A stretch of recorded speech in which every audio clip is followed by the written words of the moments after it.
Hi, I'm Old Man Edgar, and this is Taffington Boathouse.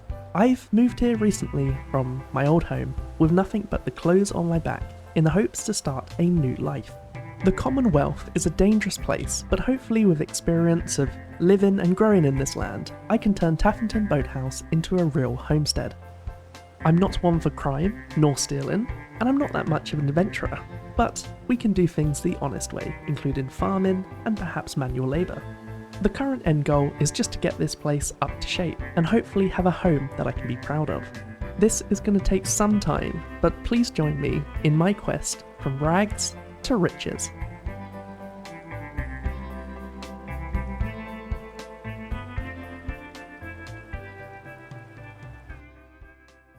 After arriving the night before, I get up in time just to see the sunrise. This place certainly has a lot of promise, and the water is bringing me back memories of my old home. But enough focusing on past memories, I'm going to run around this place and try and see if there's anything that could possibly help me in the future. There seems to be some plants and fungi growing, and just some random bits that were left from the old inhabitants. Despite my old bones, I make it up the stairs where I stumble upon one of the aforementioned inhabitants. As I stood there, looking over the body, quite mangled within the bathtub, I do notice that there's some items within her pocket that might be of help. But if I rob her, I am also the victim of being robbed as well. But my morals would have been robbed in that instance. She is left in the position that I found her. Perhaps we will tackle this on another day. Well, we're not going to make much progress staring at corpses, so jumping back into the action, the safe has been looted and the steamer trunk is empty. There's a blood spot on the floor, we'll hopefully get that buffed out of the wood at some point in the future. And despite the radiation, I think this would be a pretty good place to do some fishing. I think we'll probably have some trouble getting some milk from old Bessie anytime soon. And other than my trusty toolbox, the boathouse is pretty empty as well. In desperation and manic, I grab some glowing fungus, hopefully to sell in the future, and grab a shovel in the hopes that I can use it as a weapon, although unfortunately my arthritis doesn't seem to allow me to hold it. Despite my bad joints in my knees, I managed to kneel down and pick some gourds that were left at the front of Taffington Boathouse. I mumble into myself about needing people. I think I'm getting lonely. I need to assign someone to this. I decided to take to the streets nearby. I used to do the 400-metre sprint in school, and despite it being 70 years later, I am still just as inept as I was back then.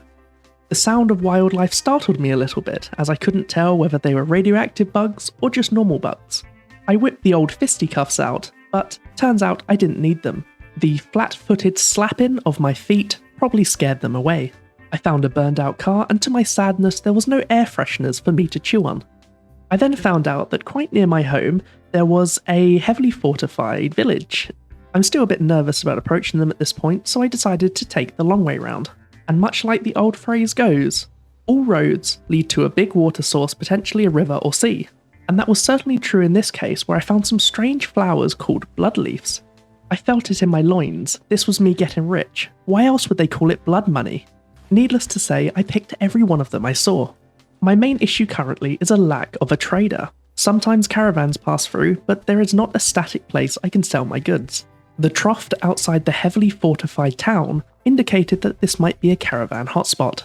A strange looking place by the name of Covenant. This could potentially be big money for me and my future projects. There seemed to be a small caveat. There was a test I had to do before I was granted entry.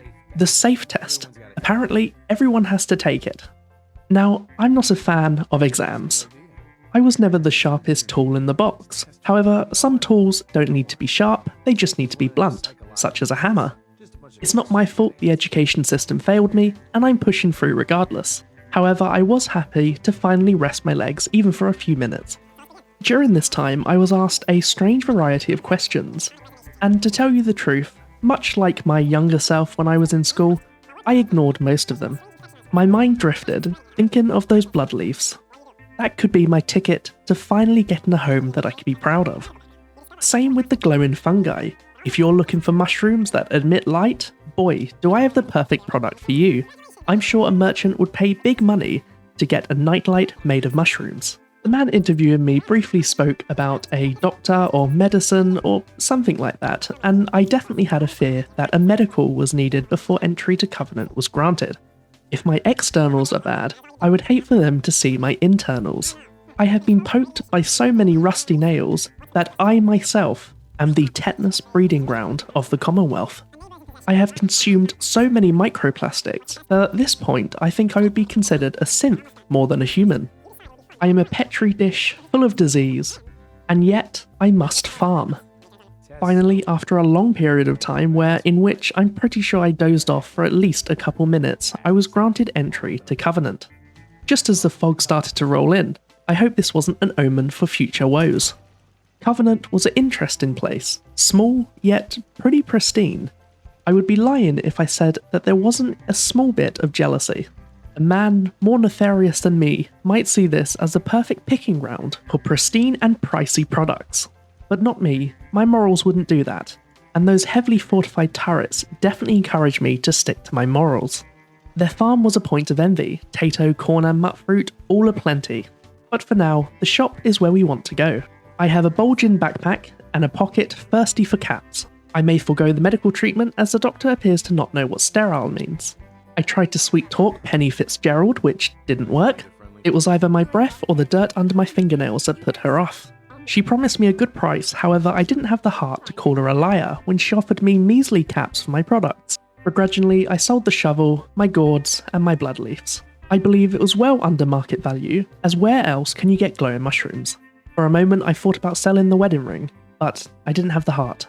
With a total of 25 caps in my favour, I had a look at her weapons. This place is dangerous out here, and right now my fisticuffs can only do so much. All of them were far too pricey for me. I took the 25 caps with a deep sadness. I was made slightly happier when I saw this cat who seems to be in need of being put down. I found another raggedy old man just like me, and we spoke about the old times. There was a robot called Deezer offering free lemonade.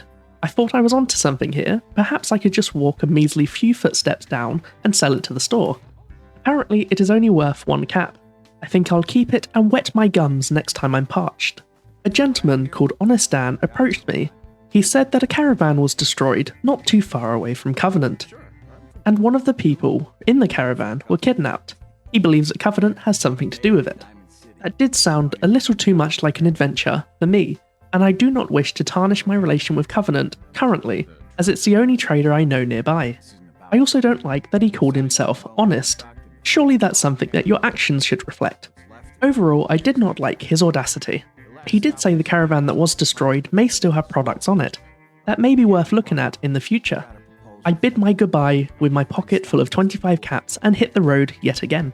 Newly rejuvenated by the caps in my pocket, I found a flower and a bus with some razor grain inside one of the containers.